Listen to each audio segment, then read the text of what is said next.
교회력에 따른 PPT 매일 말씀 묵상 나의 이마를 2021년 5월 12일 수요일입니다.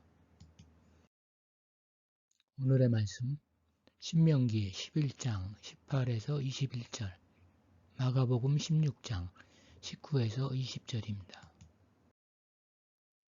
오늘의 말씀 첫 번째 본문 신명기 11장입니다. 나의 이 말은 율법에 대해서 모세가 설명해온 모든 말들을 포함한다고 할 수 있습니다. 나의 이 말은 하나님 여호와를 사랑하여 그가 주신 책무와 법도와 규례와 명령을 항상 지키라에서 보듯이 여호와께서 주신 책무와 법도와 규례와 명령을 가리킵니다. 문자적으로는 그의 법도와 그의 규례와 그의 명령입니다. 하지만 이스라엘은 시간이 흘러가면서 하나님의 것이 아닌 그들의 규칙을 만들었습니다. 오늘날도 일부 교회에서는 성경적이지 않은 규례들을 만들어 그것의 준수를 요구하며 신자들을 심적으로 억압합니다. 책무는 제정되어 변경시킬 수 없는 법률입니다. 규례는 재판하다, 판단하다란 뜻의 말에서 유래했는데 권위를 가진 자에 의해 내려진 판결이란 의미가 강합니다. 명령은 명하다, 인가하다, 금하다는 뜻의 말에서 유래했는데 명령으로 번역되나 지휘, 교훈이란 뉘앙스를 지니고 있습니다. 그러니까 하나님께서 허튼 소리를 안 하시니 그분이 하신 모든 말씀을 이룬다고 볼 수 있습니다. 명령과 규례와 법도는 하나님의 온 율법을 가리키는 삼중적 표현입니다.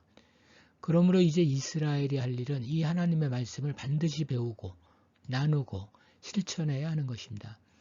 하나님 말씀은 돌판에 새겨져 교회 안에 간직되어 기념되는 것이 아니라 사람들의 마음에 간직되고 뜻에 새겨져 기억되어야 합니다. 이 하나님의 말씀은 마음과 뜻에 두어야 합니다. 이 말은 마음 위에 둔다는 뜻입니다. 마음은 사람의 의지와 생각과 감정이 모두 자리 잡고 있는 인격입니다. 따라서 말씀이 마음에 있게 하라는 말은 단지 말씀의 내용을 기억하라는 의미 정도가 아니라 감정과 의지와 생각에 언제나 말씀이 반영되어 있는 인격을 소유하라는 의미입니다. 하나님의 말씀을 마음과 뜻에 둔다는 의지의 표시로 손목과 미간에 그 내용을 부착하라고 합니다. 이것은 하나님의 말씀을 그만큼 자신의 생각과 삶 속에 긴밀하게 밀착시키라는 은유적인 표현입니다. 특히 미간에 붙이는 표는 자신의 신분을 나타내는 역할을 했습니다. 예를 들어 고대 노예들은 미간에 상전의 인을 맞았고 요한계시록에 오른손이나 이마에 표를 받을 것이라는 예언이 나옵니다. 따라서 미간에 붙여 표를 삼으라는 말은 하나님의 자녀로서의 신분을 잊지 말고 이에 합당한 생활을 하라는 의미로 볼 수도 있습니다. 후대 유대인들은 이를 따라 유월절 규례, 장자 성별 규례, 신앙교육 명령 및 율법에 대한 복종 규례 등 4종류의 성구 경문을 적은 양피지를 네모난 가죽 성구함, 테필린에 넣어 그것을 이마에 붙이고 팔에 맸습니다. 그리고 집 문설주와 바깥문에도 말씀을 기록하라고 합니다. 후대 이스라엘 사람들은 이를 위해 메주자라는 그 안에 신명기 6장 4절부터 9절 그 3말을 적은 경문상자를 이용하였습니다. 문설주는 출애굽 시 이스라엘 백성들이 유월절 어린 양의 피를 발라 사람의 장자와 짐승의 초태생을 죽음으로부터 면하게 한 상징적인 곳입니다. 바깥문은 개인 집의 바깥문이 아닌 성읍의 문, 즉 한 마을이나 도시의 입구를 가리키기도 합니다. 따라서 이 말의 의도는 개인적으로 뿐만 아니라 공동체에서도 하나님의 말씀을 기준으로 살라는 것입니다. 히브리 사람들은 하나님에 대한 자신의 사랑을 혼자서만 은밀히 간직하지 말라고 명령을 받은 것입니다. 그들의 이웃, 친구, 방문자, 나그네들은 모두 하나님이 그들에게 얼마나 의미 있는지를 알도록 해야 한다는 것입니다. 하나님의 말씀은 심오해 단 한 말씀도 허투루 다룰 수 없습니다. 하나님의 말씀은 가볍게 다루기에는 너무 무겁습니다. 그런 하나님 말씀의 양은 양적으로도 매우 많다고 할 수 있습니다. 그러니 그것을 배우기에는 시간이 부족합니다. 하나님의 말씀을 배우기 위해 모두 신학교에 가는 것이 아니니 제일 적당한 장소는 가정입니다. 우리는 가정에서 말씀을 알릴 수 있는 삶 속의 많은 기회들, 예컨대 친밀한 대화 가운데, 즉 집에 앉아 있을 때, 집에서 멀리 떠나 여행할 때, 즉 길을 갈 때, 하루가 끝날 때, 누웠을 때, 또한 하루가 시작될 때, 즉 일어날 때, 말씀을 서로 나누어야 합니다. 실내에서나 실외에서나 아침에나 저녁에나 이 위대한 진리는 다음 세대에게 신실하게 전달되어야 합니다. 우리는 모두 하나님의 말씀을 자녀들과 나누어야 하는 책임을 갖고 있습니다. 현실적으로도 자녀들이 언제까지나 부모의 가르침을 수용하는 것은 아닙니다. 자녀들은 곧 성인이 되며 그때까지 남은 시간은 별로 없습니다. 더구나 말씀이 마음에 새겨지려면 항상 말씀을 가르치라는 이 구절이 과한 것이 아닌 이유입니다. 이처럼 하나님의 말씀을 잘 따를 때 축복이 보장됩니다. 21절에 그리하면 여호와께서 너희 조상들에게 주리라고 맹세하신 땅에서 너희의 날과 너희의 자녀의 날이 많아서 하늘이 땅을 덮는 날과 같으리라. 하늘이 땅을 덮는 날은 하늘이 땅 위에 있는 한이란 말이며 시편 72편 5절에 해가 있을 동안에 달이 있을 동안에와 같이 영원이라는 뜻입니다. 이스라엘은 계약을 지키는 동안 약속의 땅을 차지할 수 있으나 계약을 어길 경우에는 그 땅도 잃어버리게 될 것입니다. 하나님은 그 자녀들이 잘 되기를 정말 바라십니다. 그런데 조건이 있습니다. 하나님의 말씀을 따라 살아야 하는 것입니다. 그런데 그것이 짐으로 여겨지는 것은 말씀에 대한 부정적 편견 때문입니다.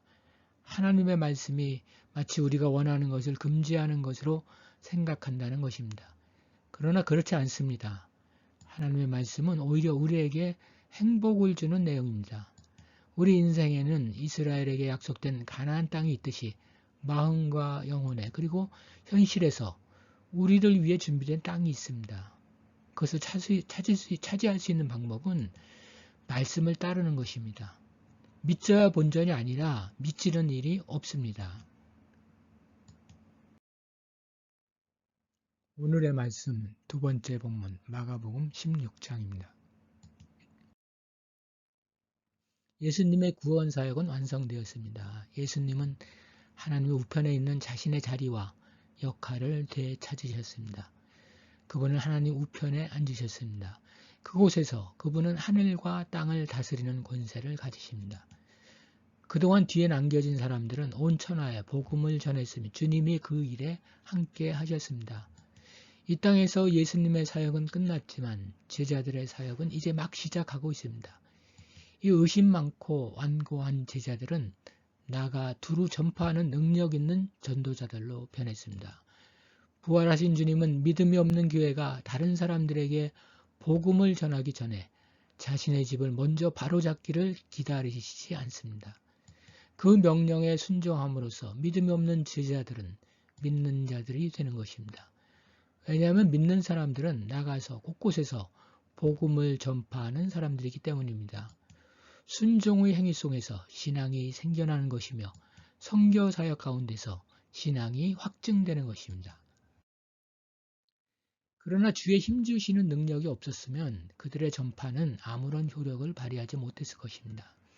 하나님은 그들과 함께 하시면서 그들에게 평안을 주시고 핍박 중에 힘을 주시며 기적적인 표적으로 그들이 전하는 메시지를 확증해 주셨습니다. 주님의 함께 하심은 표적들로 경험되고 그 표적들은 다시 말씀을 확증해 주었습니다. 여기서 함께 하심, 표적, 말씀 증거의 상호 관계가 보입니다. 표적은 무엇입니까?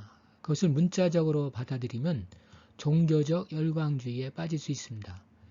그러나 그것의 본질을 생각하면 그것은 복음 선포 과정에서 명백한 방법들로 신앙이 확증되는 것을 말합니다. 가난한 사람과 억압받는 사람과 함께하는 그리스도인들이 감옥과 죽음이 이길 수 없는 능력의 현실에 대해 증언하는 그것이 표적입니다. 오늘날도 표적은 자신의 불신앙을 인정하지만 선교에 자신을 내어 맡기면서 삶 가운데서 실천하는 경험 안에서 발견됩니다. 우리는 히브리서 2장 3에서 4절에서 그 병행구를 발견할 수 있습니다. 우리가 이같이 큰 구원을 등한히 여기면 어찌 그 보응을 피하리요. 이 구원은 처음에 주로 말씀하신 바요 들은 자들이 우리에게 확증한 바니 하나님도 표적들과 기사들과 여러 가지 능력과 및 자기의 뜻을 따라 성령이 나누어 주신 것으로서 그들과 함께 증언하셨느니라. 교회는 온 천하에 다니며 만민에게 복음을 전파해야 합니다. 초림부터 재림까지의 기간은 교회가 모든 민족에게 전도할 선교의 기간입니다. 마가복음의 이 끝맺음은 감동적이고 아름답습니다. 이 마지막 두 절보다 우리를 평온하게 하고 고무시키며 참되고 아름다운 것은 없습니다. 이 두 구절 안에서 우리는 주 예수께서 하나님의 우편에 앉으셔서 당신의 교회를 부드럽게 내려다보시면서 안도하시고 힘을 주시고 다스리는 분을 보게 됩니다.